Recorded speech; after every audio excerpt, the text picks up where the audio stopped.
a chamar. O Rei está voltando. O Rei está voltando. Aleluia, Ele vem me buscar.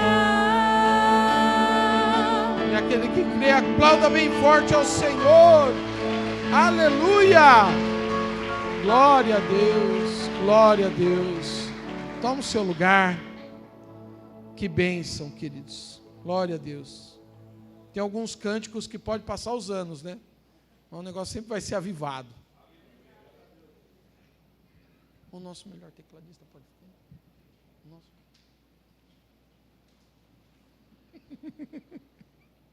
Glória a Deus.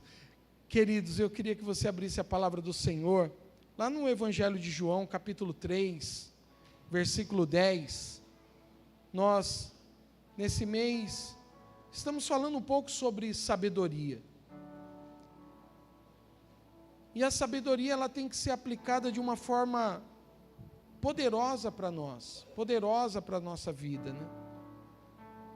E aqui Jesus recebe uma indagação, falando assim, nesse versículo, principalmente no 10, tu és mestre em Israel, e não compreende essas coisas. Aqui está falando com Nicodemos, né? Tratando algo, né? Para a vida dele. E nós, querido, nós precisamos entender que a sabedoria é uma coisa tão poderosa para nós. E quando nós entendemos, nós sabemos o que é o certo. Deus também sabe. Deus também conhece o nosso coração. Não adianta nós ficarmos mudando o nosso tom, o nosso posicionamento, mudando as nossas atitudes, porque Ele conhece a nossa vida. E quando Jesus fala algo para nós, fala algo para as nossas vidas, nós tem que acender aquela luz amarela para nós, uma luz de atenção. Porque geralmente o Senhor, Ele coloca palavras na nossa vida, tratando o nosso coração de uma maneira tão poderosa. Ele fala o tempo todo conosco. Quem crê nisso? O tempo todo Deus está falando conosco. Deus está tratando o nosso coração, está mostrando.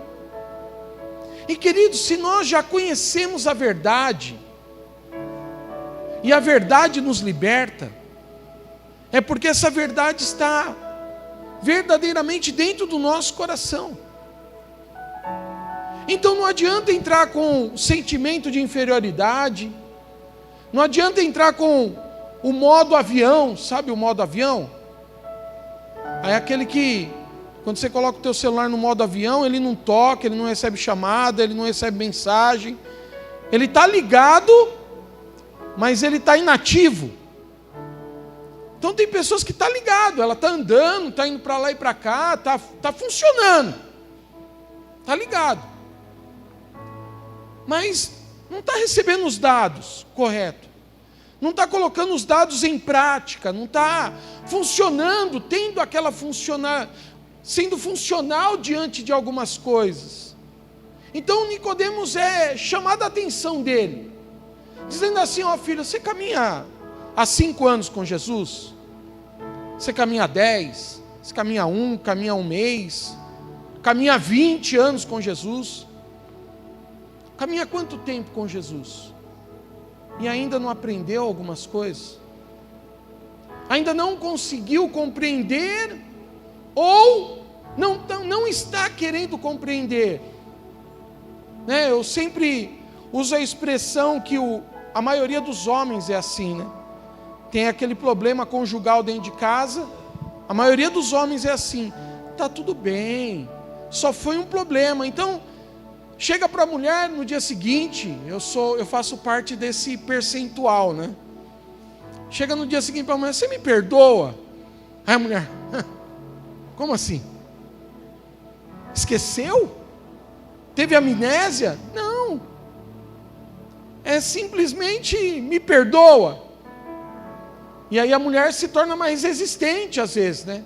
Fala, não, imagina, e o sentimento, e a situação, e a causa, né? E parece que quer viver de novo a enxurrada de problema de novo. Mas o homem, na sinceridade, diante da palavra, ele está fazendo o que é certo? Sim ou não? Quem concorda? Está fazendo o que é certo. Mas a emoção e o sentimento tira o posicionamento da pessoa do que é certo. Então ela reluta, ela fala assim, não, ainda eu não consigo te perdoar. Aí eu te pergunto, esse posicionamento está certo? Não. Esse posicionamento está errado, está equivocado. Por quê, queridos? Porque nós sabemos o que é certo. Mas o sentimento vem à flor da pele na nossa vida. E aí a gente reluta por tomar algumas decisões, por entender ou praticar a palavra de Deus. Então, se nós temos sabedoria que vem do alto, vem de Deus, vem do céu, e olha que a sabedoria estava falando com Nicodemos. Jesus, mestre dos mestres, falando com ele, chegou uma hora e falou assim, meu filho, você não está entendendo por quê? O que te faz não entender? E aí, queridos, nós precisamos ter essa resposta para nós. O que não faz da nossa vida entender? Nós não queremos. Nós tomamos a decisão que não queremos. Ou nós ficamos falando, não, eu preciso ainda aprender um pouco mais. Mas às vezes, querido, a trajetória da tua vida é de anos. É de anos lendo a palavra, tendo relacionamento com o Espírito Santo, tendo o mover de Deus dentro do coração, e aonde nós precisamos às vezes colocar a nossa vida diante do altar do Senhor e falar assim, eu só preciso fazer para que a presença de Deus se manifeste sobre a minha vida. Para que o mover de Deus venha ao meu coração, para que a palavra de Deus envolva o meu coração. E aí, queridos, é onde a sabedoria entra dentro de nós e faz nós permitirmos sair todo mal. A palavra diz, resisti ao diabo e ele sairá de vós. Então é quando você, entre o bem e o mal, você está lutando e degladiando com aquelas coisas. Sabe aquilo que você sabe que é bom e vai dar certo, mas é dolorido fazer no começo? Eu falo que é a leitura da palavra. A pessoa fala assim, eu vou ler a Bíblia o ano inteiro. Aí ela começa bem, mas ela chega na metade do caminho, ela já está mal. Ela vai deixando, ela vai lendo um pouquinho, ela vai parando, ela vai lendo outro pouquinho, ela vai parando.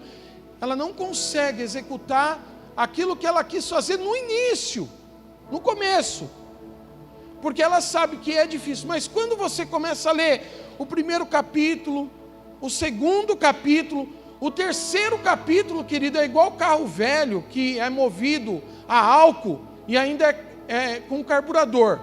Sabe aquele que tem que esquentar bem mesmo o motor para estar legal ali? É igual você no frio tentando sair com um carro a álcool carburado. É uma coisa maluca. Só quem teve sabe a dificuldade que é, né? Tem que ser piloto de fuga, pé no freio, no acelerador e para né? E aquela coisa bem difícil. Por quê? Porque a prática ela tem que estar dentro de nós. E a gente sabe que o começo sempre é mais difícil, sempre é mais complicado, mas aí da metade para frente se torna favorável para nós, favorável para a nossa vida.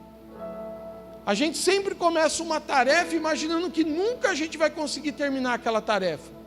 Só que se nós não resistirmos o diabo, nós paramos no meio do caminho. Então tem muitas pessoas que começam bem, mas param o projeto de Deus no meio do caminho. Por quê? Porque tem dificuldade. Porque é difícil tratar, queridos, muitas vezes, com os nossos sentimentos.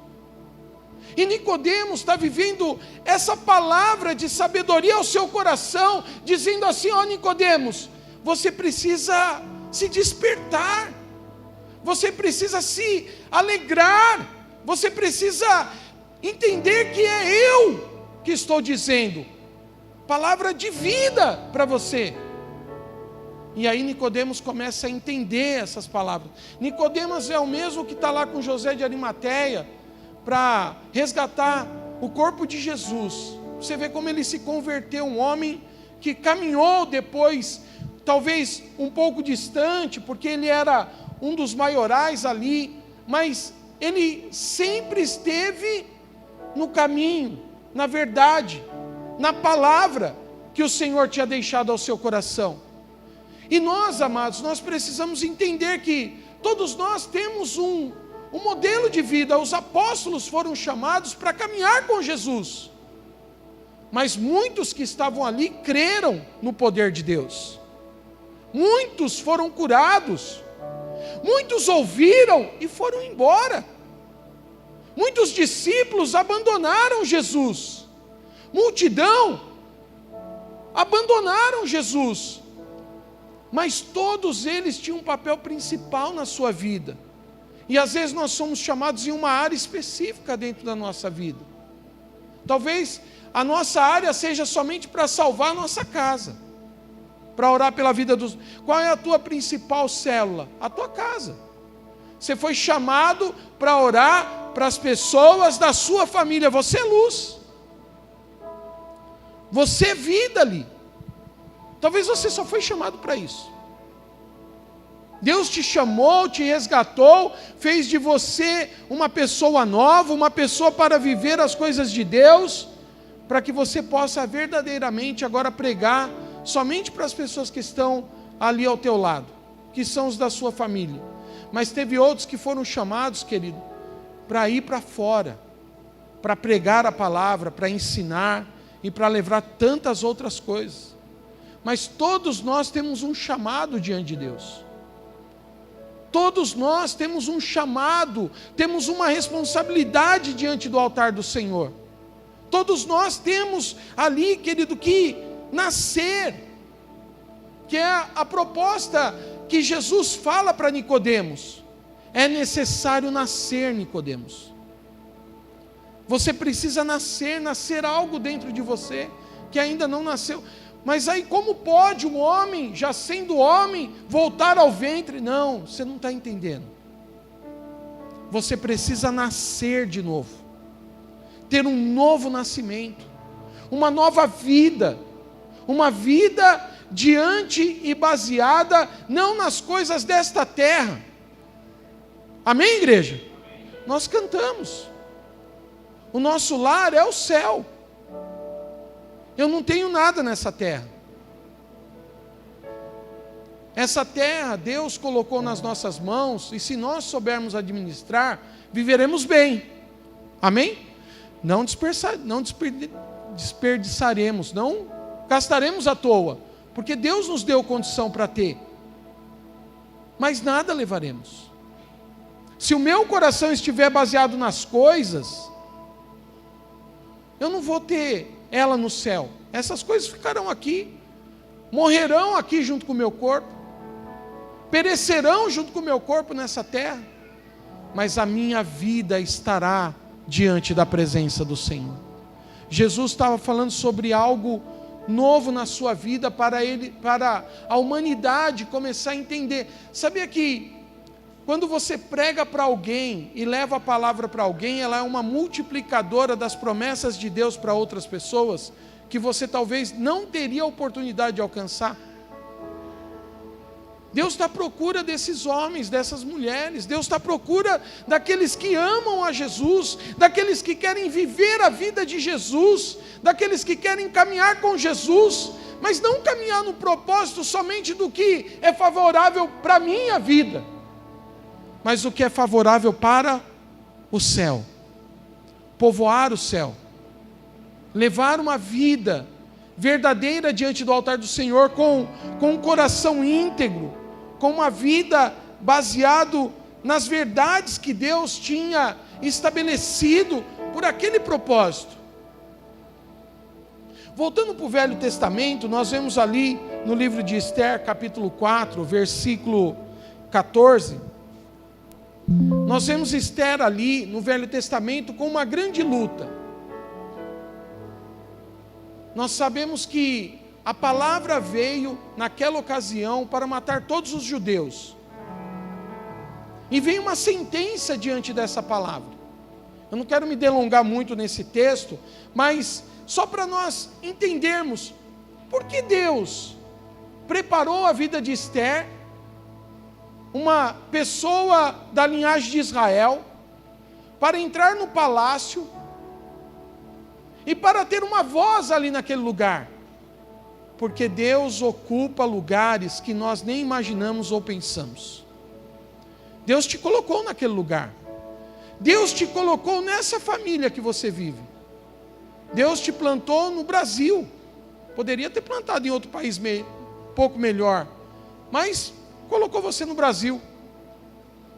Você teve a oportunidade de viver, talvez como eu, a maior parte da vida em um só estado, o estado de São Paulo. E muitas pessoas, às vezes, na mesma cidade por muitos anos. A gente não sai de um lugar para o outro porque um outro lugar é melhor. Não, Deus nos colocou naquele lugar. Deus nos traz uma concepção. E Deus trouxe sobre a vida de Esther essa palavra. Olha o que diz, versículo 14. Porque se de todo te calares agora, e de outra parte se levantará para os judeus socorro e livramento. Aqui Mordecai está falando com Esther através de uma carta. Mas tu e a casa de teu pai perecereis. E quem sabe se para a conjuntura como é esta, e que foste levada a rainha. Versículo 15. Então disse Esther, que respondesse a Mordecai: vai e ajunta todos os judeus que se acharem em Susã e jejuai por mim. E não comais nem bebais por 3 dias, nem de noite nem de dia. E as minhas servas também jejuaremos. Até aqui. Coisas da terra. Talvez a rainha Esther podia falar para o rei Assuero a condição de livrar o seu povo, talvez Mordecai e alguns da sua família. Condição da terra. Condição do céu. Vamos orar e vamos jejuar e vamos apresentar diante de Deus, porque vocês aí jejuarão e nós também jejuaremos aqui. Condição da terra, o que é mais fácil. Condição do céu, vamos orar e ver as mãos do Senhor agir ao nosso favor. Qual posição você está hoje, querido, entre a justiça ou entre a misericórdia? Qual é o teu ponto de equilíbrio hoje? O que você quer, justiça ou misericórdia para a tua vida? Porque às vezes, amados, nas causas em que nós levamos diante de Deus, para os outros, nós falamos assim, justiça.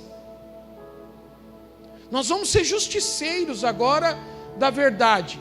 Para o céu, misericórdia. A palavra diz que para todos nós, toda a humanidade, a cada manhã as suas misericórdias se renovam. Para todos nós, diga glória a Deus.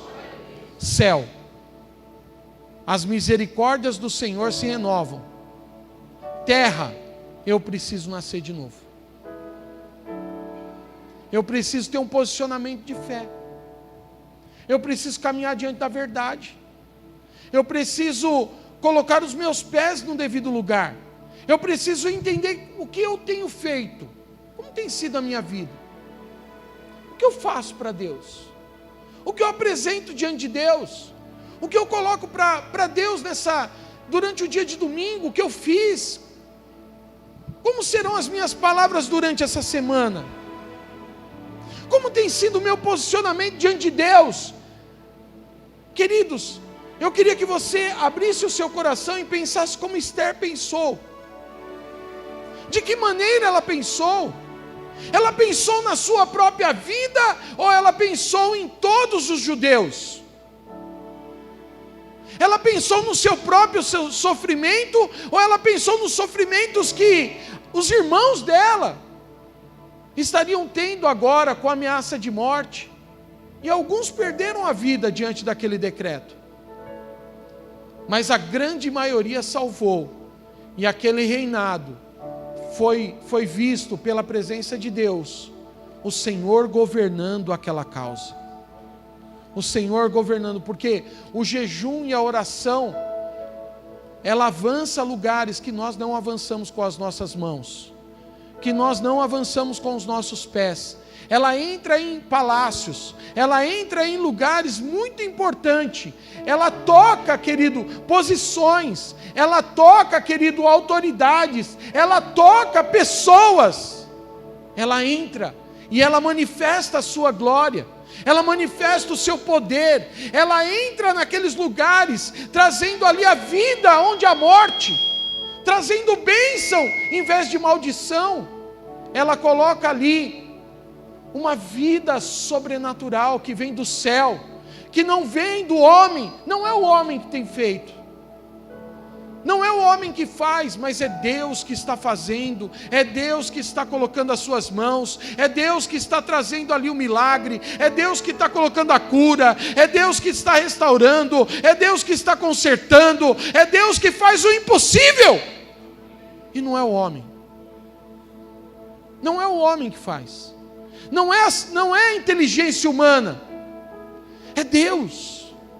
É Deus que vai trabalhando e ministrando. Se a nossa força, se a nossa palavra e o nosso socorro verdadeiramente vier do Senhor, a sabedoria entrará dentro de nós e curará a nossa vida.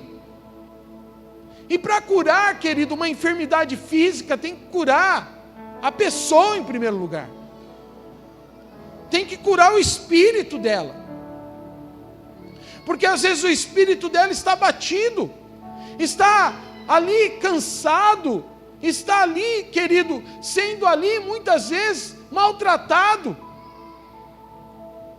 Mas Mordecai foi à beira do palácio, se colocou com uns sacos de pano, com cinzas no chão e jogava na sua cabeça: quem sou eu? O meu povo, a minha geração. Esther, você está no palácio, você está bem, mas o teu povo perece lá fora. Eu quero dizer a você, pai, mãe, a você, marido, mulher, a você, filho, está esperando de alguém aquilo que você deve fazer, aquilo que é para você fazer, você está pedindo para outras pessoas. Aquilo que você está nas tuas mãos, não está na mão de outra pessoa, está nas suas mãos. O que é certo, um coração certo, um coração temente diante do altar do Senhor, um coração que vibra diante da palavra, diante do poder. Se o livramento virá das mãos do Senhor.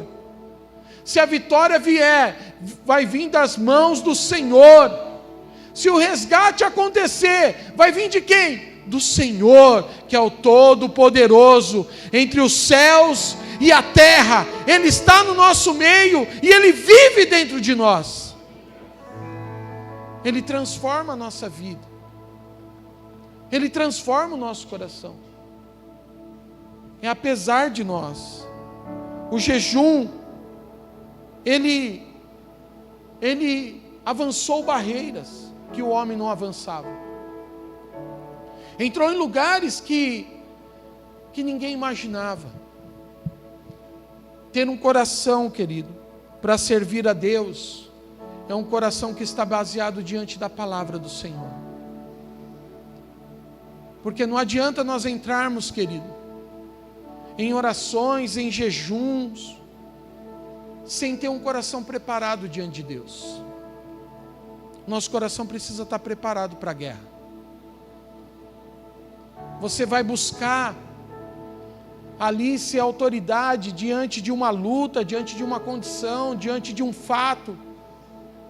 Às vezes você está jejuando pelo teu casamento, jejuando pelos teus filhos, jejuando por outras pessoas que talvez estão enfrentando lutas, barreiras, enfermidades graves, com risco de morte, mas a tua vida não está preparada para a guerra. Você tem que estar preparado para a guerra. Quem entra numa guerra tem que estar preparado, tem que ter um coração sadio,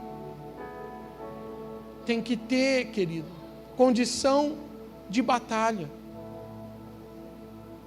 tem que estar forte, resistente, tem que ter uma vida baseada nos princípios da palavra. Eu jejuo por quê? Porque eu estou firme, eu estou forte, eu estou baseado na palavra. Eu não jejuo para me fortalecer somente, eu jejuo porque eu sou fortalecido diante do altar do Senhor. Porque o diabo, querido, ele foi tentado no deserto, fazendo o quê? Jejuando. Ele ficou 40 dias, perto de completar os 40 dias, o diabo aparece para ele. E aí, está com fome? E aí Jesus fala o quê? Nem só de pão viverá o homem. Sabe por que muitas pessoas são derrotadas? Porque não querem parar para aprender. Só querem ensinar. Não, eu sei. Eu sei. Eu sei fazer. Não querem ser aluno. Sentar e ouvir. Sentar e prestar atenção. Sentar e conviver a palavra de Deus na sua vida. Por que a humanidade, querido, está sendo cada dia mais fraca? Porque as pessoas não têm coragem de ficar pelo menos 1 hora sem tomar água. Na igreja. Aleluia. Então ele levanta para tomar água lá no fundo. Mas na casa dele ele passa o dia inteiro sem tomar água. Fala alguma coisa errada aqui? Não, infelizmente não. Algumas pessoas são assim. Porque não é a vontade de beber ou a vontade de fazer alguma... Tem pessoas que têm necessidade física, aí é outra coisa.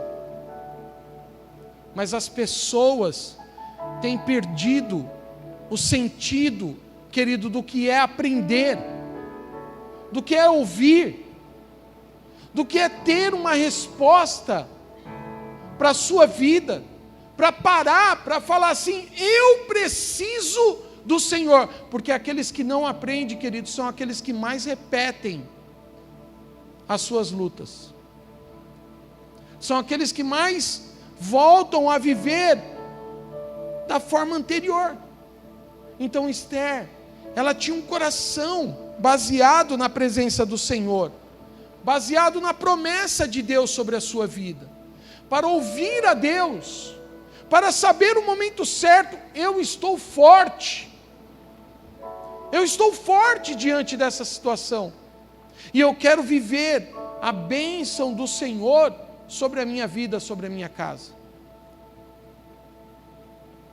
A gente olha, querido, para as pessoas de sucesso, mas tem muitas pessoas que olham para você, talvez já olharam para mim muitas vezes e até hoje olha ainda e fala assim, você não vai conseguir, desiste disso, você não vai muito longe não, meu. E ó, eu já fiz no passado lá e não deu certo, viu? Melhor você desistir desse negócio aí, viu? Mas quando você tem uma palavra de Deus, quando você tem algo no teu coração, as pessoas podem falar para você desistir, mas Deus nunca desistirá das nossas vidas. Ele sempre estará conosco. Então as pessoas podem falar o que elas quiserem, porque eu viverei a promessa de Deus, daquilo que eu tenho buscado e orado. Então Esther sabia seu posicionamento. Ela tinha a presença de Deus na sua vida. Ela foi educada. Ela foi preparada. Ela não estava ocupando o palácio por acaso. Deus colocou ela naquele lugar. Deus enviou aquela jovem para ter uma resposta para a humanidade, principalmente naquela situação. Eu acredito, queridos, que Deus coloca situações na nossa vida de perigo para que nós podemos nos levantar muitas vezes. Porque às vezes nós só queremos fazer diante da nossa vontade, nunca diante da vontade de Deus. E Deus sempre está na contramão das nossas vidas, mostrando o contrário e fortalecendo as nossas vidas. Quem crê nisso, queridos? Eu creio no poder de Deus, eu creio na autoridade do Senhor, eu creio na palavra de Deus, eu creio, querido, que um coração obediente chegará em lugares muito altos. E apesar da liderança, às vezes eu falo para a Silmara, muitas vezes nos nossos MDAs, porque todo dia na manhã temos MDA lá em casa, temos um bate-papo lá. Às vezes é um pouco mais calmo, às vezes é um pouco mais intenso. Sabe por quê? Porque quem, querido, faz manutenção, faz preventiva, não faz uma corretiva depois. Tem muitos casamentos aí fazendo corretiva, depois que já quebrou, aí para a vida. É igual uma empresa, não faz a preventiva numa máquina, faz a corretiva, para a empresa. Porque não quer ter aquele tempo de olhar para a situação, para a nossa vida, para encaixar a nossa vida diante da palavra, diante da promessa, diante do altar. Sabe, queridos, se nós servimos a Deus de todo o nosso coração, e temos que servir com sabedoria, eu me converti com 22 anos de idade. Eu servi a Deus junto com a Silmara, né? Ela, me levou para Jesus, começamos a servir a Deus. Nós participávamos às vezes de 2 cultos num domingo, na sequência assim, pegava o das 5, depois o das 7, ficava das 5 até as 7, o culto das 7, assistindo o culto. E aí muitas pessoas falam assim: mas vocês não tinham vida? Não, nós tínhamos vida. Nós sabíamos nos divertir.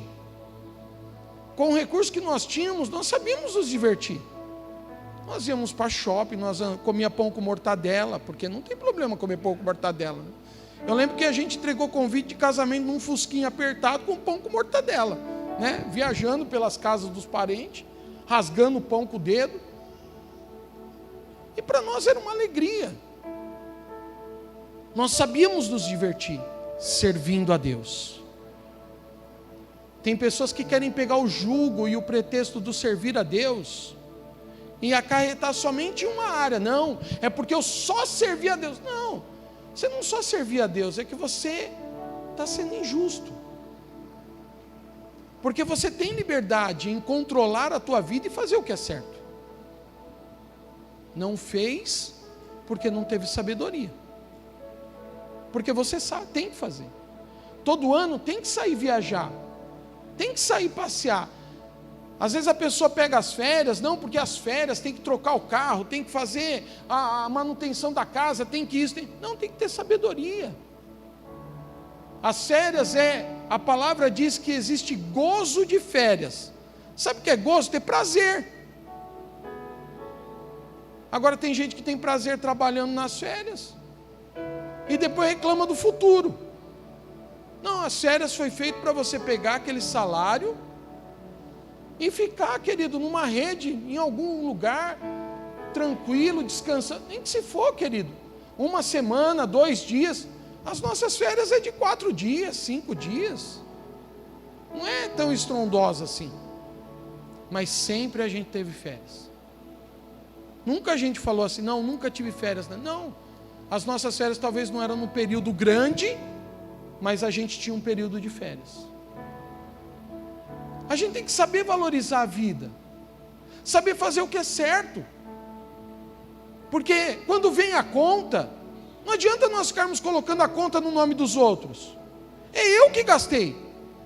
Então quem tem que pagar? Quem fez a conta. Não é outra pessoa. Nós temos que saber e colocar sabedoria no nosso dia a dia e contextualizar isso na nossa vida pessoal. Como trabalhar diante de Deus e ser feliz e ter uma vida alegre, uma vida, querido, vibrante diante da presença do Senhor. Uma vida, querido, que possa desfrutar dos valores de Deus, que é muito melhor do que os valores desta terra. Bem melhor. Os valores de Deus traz algo tão importante ao nosso coração que nós nem imaginamos. E Deus está ali fortalecendo. E Deus está ali colocando as suas mãos. E Deus, querido, Ele envia os recursos para que você continue fazendo as mesmas coisas. Porque Ele vai fazendo com que você viva uma vida verdadeira diante do altar do Senhor. Não uma vida enganosa. Não uma vida de faz de conta. Não, você tem a tua família, você tem a tua casa, você tem os teus negócios, você tem a tua vida com Deus, e nada pode ser negociável. São valores que no dia a dia é muito importante para nós. Mordecai tinha o valor dele. Mordecai também era um homem ali que estava cumprindo as suas tarefas ali junto do palácio. Mas não era conhecido. Mas depois desse posicionamento dele, não só, porque nós falamos muito de rainha Esther, mas não só Esther, mas Mordecai assume uma posição muito importante no palácio, porque ele servia. Ele foi aquele que denunciou ali o veneno que ia envenenar o rei Assuero. Ele era uma pessoa de autoridade naquela época. E nós, querido, temos que valorizar a vida que Deus tem nos dado. Ser alegre. Não é aquela vida, não, agora eu tenho que fazer isso. Não. Agora eu tenho que me alegrar. Agora eu tenho que ter uma satisfação naquilo que eu faço. Porque quando eu sou realizado, Deus realiza mais coisas na minha vida. Em nome de Jesus. Amém? Então eu queria que você ficasse de pé, fechasse seus olhos, e eu quero fazer um convite a você nessa noite. Como Nicodemos naquela noite, à procura de Jesus, você que quer verdadeiramente tomar uma decisão por Jesus nessa noite, talvez você está aqui na igreja, nesse lugar, talvez você está ali, nos assistindo na internet. Querido, Deus tem tocado no teu coração. Deus tem tocado na